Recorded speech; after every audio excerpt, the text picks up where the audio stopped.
प्रसार भारती अभिलेखागार की प्रस्तुति सदाबहार सुनहरे दौर का अनमोल खजाना।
चेतन, आखिर इस तरह कब तक बैठा रहेगा? तेरे इस तरह चुपचाप बैठे रहने से तेरा भाई वापस तो नहीं आ जाएगा? देख चेतन, हम तेरी मन की हालत समझते हैं यार। हम सब तेरा दुख भी बांटना चाहते हैं, मगर तूने हमको अपना नहीं समझा यार। ये तक नहीं बताया तेरा एक बड़ा भाई है और इतना बीमार है। चेतन यार, काश तूने मुझे पहले बताया होता या मुझे मालूम होता। दोस्त, मैं अमेरिका फ़ोन कर लेता अपने अंकल को, तो कुछ तो इलाज करते इसका यार। स्टॉप इट यार, एड्स का कोई इलाज नहीं है यार। मेरे अंकल बहुत बड़े डॉक्टर हैं अमेरिका के। यार। अमेरिका, इंग्लैंड, कोई भी ऐसा देश नहीं जिसमें इसका इलाज हो। क्या यार, एड्स ऐसी भी क्या बीमारी है जिसका कोई इलाज ही नहीं? यार ये तो मैं नहीं जानता, मैं बस इतना जानता हूँ कि इस बीमारी से कोई बच नहीं सकता। क्या बात कर रहा है यार? और बहुत गंदी बीमारी है। गंदी? गंदी यानी ये बीमारी गंदी औरतों के पास जाने से होती है, और इससे ज़्यादा तो मैं भी नहीं जानता यार। छोड़ना यार, ज़्यादा जानने की क्या ज़रूरत है। और जिसको जाना था वो तो चला ही गया। इन बातों से चेतन का मूड थोड़ी ठीक हो जाएगा। छोड़ो ना यार इस टॉपिक को। हाँ यार, चल सब लोग पिक्चर चलते हैं। क्या रे अतुल, पिक्चर चल, मूड ठीक हो जाएगा तेरा। नहीं यार, आज मन नहीं है।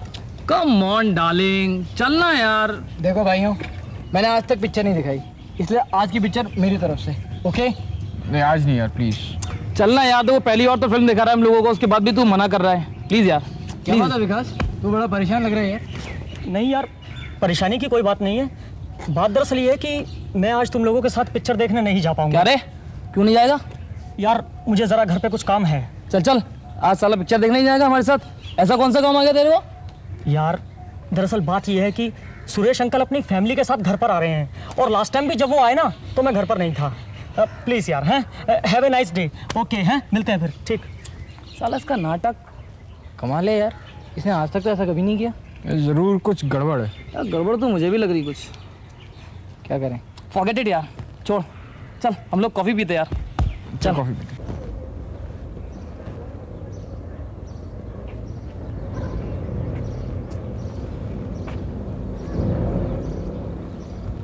हाय सुनील।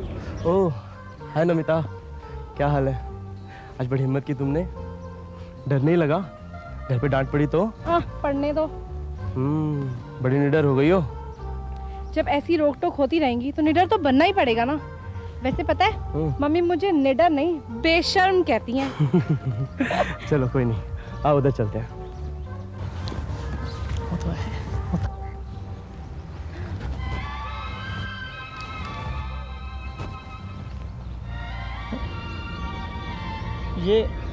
ये मेरी फ्रेंड मीना है। और मीना, ये मेरी छोटी सिस्टर नमिता है। हेलो। और ये सुनील। हेलो। हेलो नमिता, ज़रा एक मिनट, डोंट माइंड है। No problem.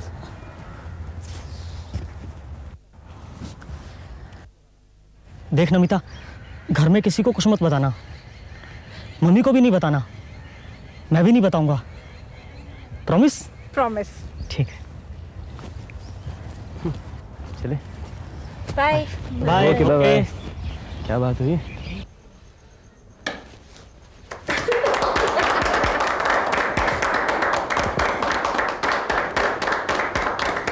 मेरी जान पहले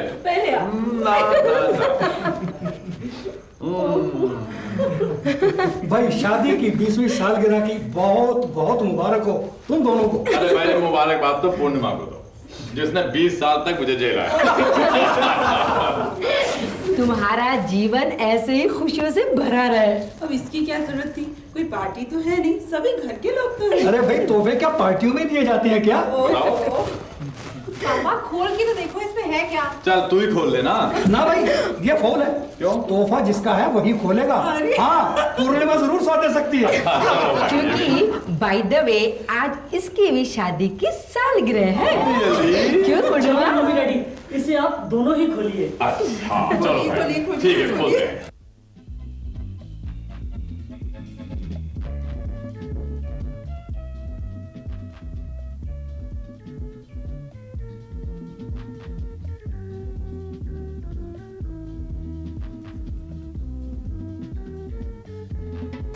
ये तो कहते हैं पूरा पहाड़ और निकली चूहिया।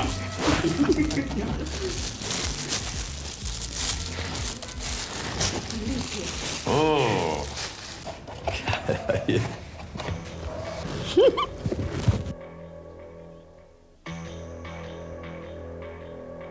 याद है सुरेश, तुम्हारी शादी की पहली सालगिरह पर भी तुम्हें हमने यही तोहफा दिया था। हाँ, अब फिर भी तुमने 3 साल में ये 2 नमूने पेश कर दिए थे। हाँ, उम्मीद है अब ये गलती तुम दोबारा नहीं दोहराओगे।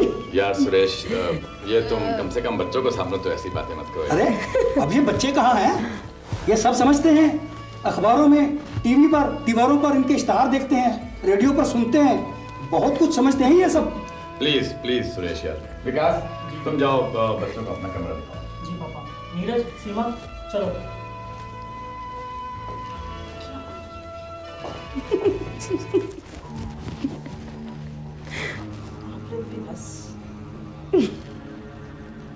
ओह, तो तुम अपने बच्चों के सामने सेक्स वर्ड का इस्तेमाल करना भी पाप समझते हो?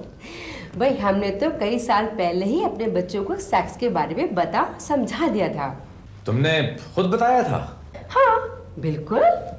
लेकिन आशा, तुम अपने बच्चों के साथ ये बातें, मेरा मतलब है खुलकर ये सारी बातें कैसे कर सकती हो? ठीक वैसे ही जैसे बचपन में और बाकी बातों के बारे में बताते और समझाते आए हैं। क्यों जी? बिल्कुल।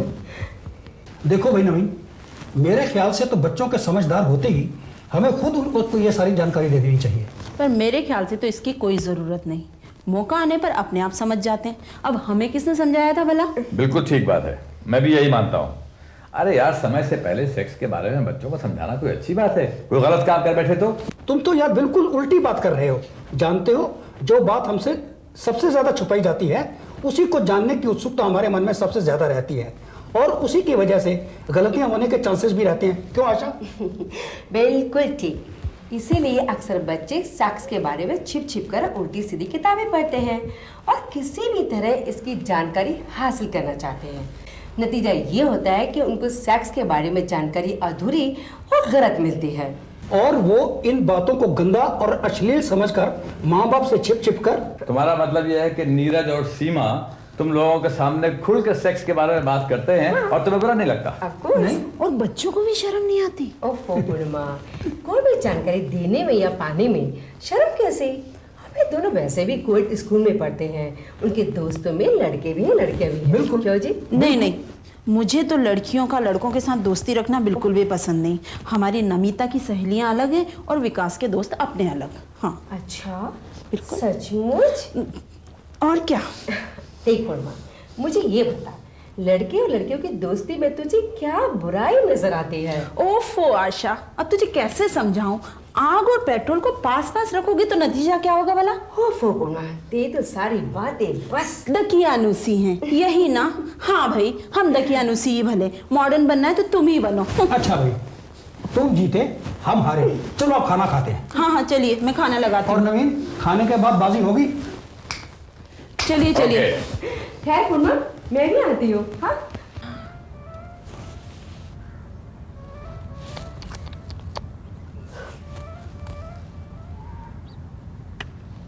नहीं यार, ऐसी थोड़ी ना होता है। ये सब तो सारी झूठ मूठ की तस्वीरें हैं। कोई झूठ मूठ नहीं है, शादी के बाद सब ऐसा ही होता है। तुझे कैसे पता? तेरी कौन सी शादी हुई है? मेरे कजिन की तो हुई है।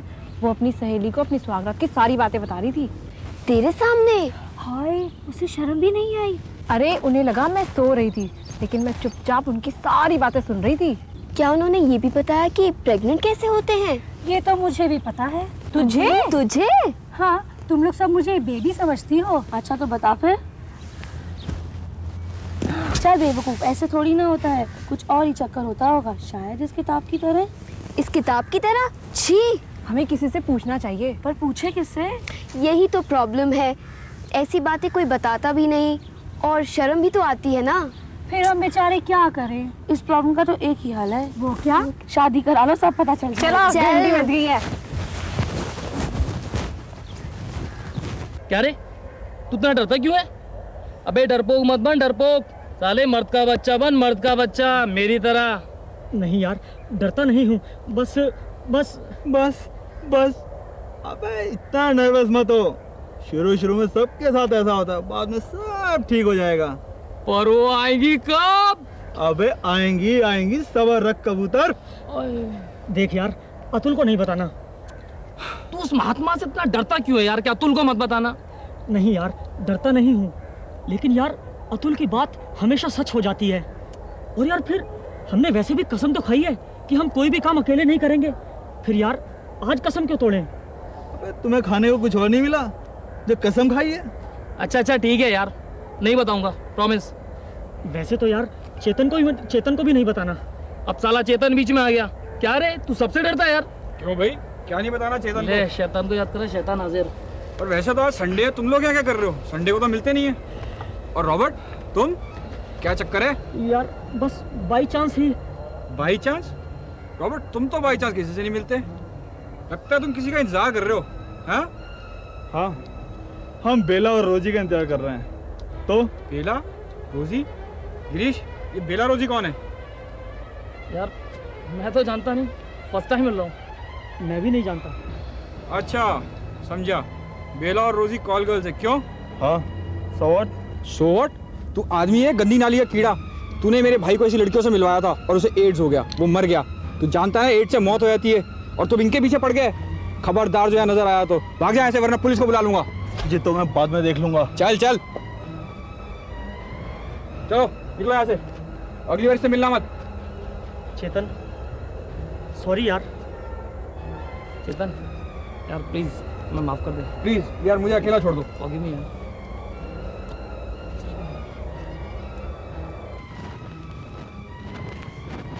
कुछ खाओ, तुमने तो कुछ लिया ही नहीं बस आंटी। अरे विकास, कमाल है यार तू भी। संडे के दिन तो कम से कम घर पे रहकर कहाँ घूम रहा था? पापा, एड्स की बीमारी क्या है, क्यों होती है, आप जानते हैं कुछ? एड्स? अरे तुम्हें एड्स के बारे में जानने की क्या जरूरत है? शरीफ आदमियों को एड्स से क्या मतलब? तुम्हें तो ऐसी गंदी बीमारी के बारे में सोचना भी नहीं चाहिए। और मैं इसके बारे में सोचता भी हूँ और जानना भी चाहता हूँ। विकास, तुम्हारा दिमाग तो ठीक है? अपने पापा के सामने ऐसी गंदी बीमारी के बारे में बात करते हुए शर्म नहीं आती तुम्हें? कुछ भी हो, आज मैं इसके बारे में जानकर रहूंगा। लेकिन क्यों? व्हाई? क्योंकि आज मैंने अपने एक हंसते खेलते दोस्त की जिंदगी को मुरझाते हुए देखा है। चेतन की जिंदगी को। उसे एड्स नहीं है, फिर भी उसकी जिंदगी मुरझा गई है, जैसे उसकी जिंदगी में कोई रंग ही नहीं है। लेकिन उसकी आंखों में एक अजीब सी चिंगारियां हैं। कैसी चिंगारियां? हाँ, चिंगारियां। ऐसा लगता है जैसे वो इन चिंगारियों से एड्स को जलाकर खाक कर देना चाहता है। अपने भाई को खोने के बाद किसी और को खोता हुआ नहीं देख सकता वो। उसका भाई एड्स का शिकार हो गया और सिर्फ 26 साल की उम्र में इस दुनिया से चला गया। मैं जानना चाहता हूं आखिर ये बीमारी एड्स है क्या, और कैसे ये एक जिंदा इंसान की जिंदगी को बेरंग बना देती है। बेटे, एड्स एक लाइलाज बीमारी है जो आमतौर से गंदी औरतों के पास जाने से होती है। इससे ज्यादा तो इसके बारे में मैं भी नहीं जानता। और ना ही मैंने कभी जानने की जरूरत महसूस की। माफ कीजिएगा अंकल, मगर एड्स सिर्फ वो नहीं जो आप बता रहे हैं।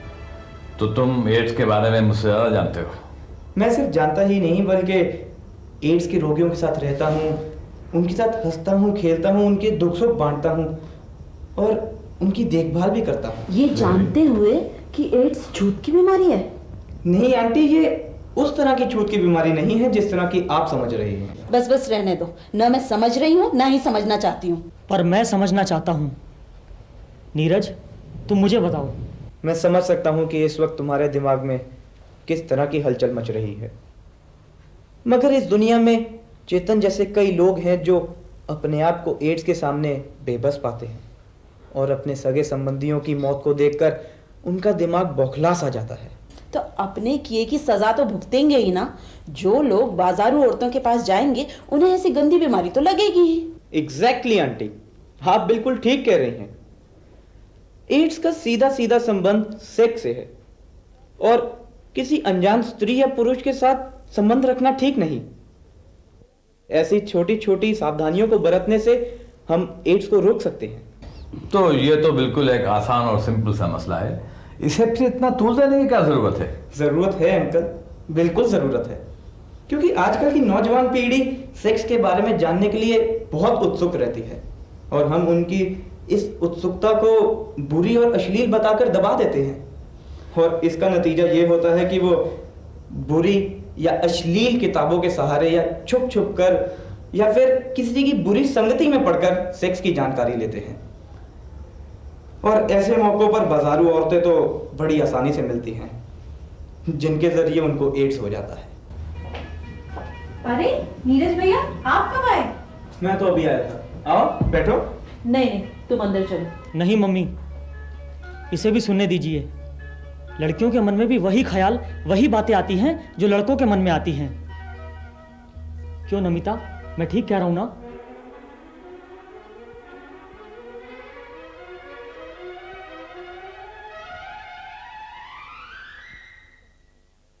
हाँ भैया, आप ठीक कह रहे हो। अब तो आप समझ गए आंटी कि लड़के और लड़कियां दोनों के मन में ही सेक्स के बारे में जानने के लिए उत्सुकता रहती है। और नमिता, इसमें कोई सर झुकाने वाली बात नहीं है। आज तुम्हें, मुझे, इसे, हर किसी को एड्स के बारे में जान लेना चाहिए। तुम ठीक ही कह रहे हो नीरज। आओ नमिता, बैठो, मैं तुम्हें बाद में बताती हूँ। नीरज, तुम एड्स के बारे में बता रहे थे। एड्स से कैसे बचा जा सकता है? यदि एक ही जीवन साथी से शारीरिक संबंध रखे जाए तो एड्स के काफी रोकथाम की जा सकती है। अच्छा। और अगर ऐसा ना हो सके तो कॉन्डम के इस्तेमाल से भी एड्स को रोका जा सकता है। तो इसका मतलब यह है कि एड्स का सीधा संबंध सेक्स से है? जी, मगर यदि एड्स वाले व्यक्ति का खून किसी स्वस्थ व्यक्ति को दिया जाए तो स्वस्थ व्यक्ति को एड्स होने के पूरे पूरे चांसेस हैं। वो कैसे? यहां तक कि एक सुई तक एड्स को बढ़ावा दे सकती है। कैसे? अगर एक ही सुई एड्स के रोगी को लगाई जाए और वही सुई स्वस्थ व्यक्ति को दोबारा लगाई जाए तो स्वस्थ व्यक्ति को एड्स होने की पूरी पूरी संभावना है। और इसीलिए आजकल अस्पतालों में डिस्पोजेबल सिरिंजेस यूज हो रही हैं। अरे विकास, तुम क्या सोचने लगे? मैं सोच रहा था कि कितनी भयानक और कितनी जानलेवा बीमारी है ये एड्स, पर इससे बचाव कितना आसान है। बस थोड़ी सी जानकारी और थोड़ी सी समझदारी। तो भैया, मैं अपनी सभी सहेलियों को इसके बारे में बता सकती हूँ ना? एड्स से डरकर दूर भागने की बजाय हमें इसके कारण जानना जरूरी है। माना कि एड्स का कोई इलाज नहीं है, लेकिन इसके कारणों को जानकर इससे बचा जा सकता है। अरे आप कहाँ चले? भाई, मैं सुरेश को टेलीफोन करके उससे माफी मांगने जा रहा हूं। उस दिन वो दोनों कितना सही थे और हम दोनों कितना गलत। हाँ, मैं भी मानती हूँ कि बच्चों को सेक्स के बारे में सही वक्त पे और सही जानकारी अपने घर वालों से ही मिलनी चाहिए। इससे कम से कम वो एड्स जैसी जानलेवा बीमारी से तो बच सकते हैं। करेक्ट। ओ मम्मी, आज घर कितना खुला खुला लग रहा है ना? अब तो हमारा फर्ज है कि हमें जो एड्स की इतनी सारी जानकारी मिली कि हम दूसरे लोगों को भी बताएं। बिल्कुल। That's right. बिल्कुल। आज जैसे तुमने हम लोगों की आंखें खोली, अब हमारा फर्ज बनता है कि हम सबकी आंखें खोलें। जी।